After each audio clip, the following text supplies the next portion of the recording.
Inamin ni Iloilo Representative Iniel Tupas Jr. na meron nga siyang pinapatayong bahay sa isang eksklusibong subdivision sa Quezon City. Pero itinanggi niyang nagkakahalaga ito ng 50 milyong piso tulad na napabalita sa isang pahayagan. Ayon sa kongresista, nasa 14 na milyong piso lang ang gastos niya sa nasabing bahay.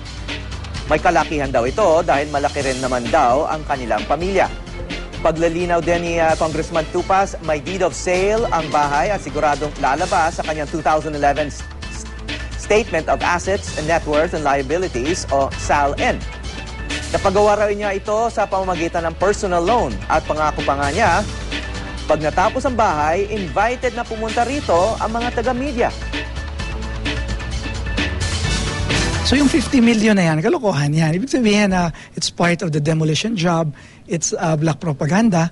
At yung bahay na yan, may utang ako niyan, personal loan. Kaya lahat ng mga members ng media, pag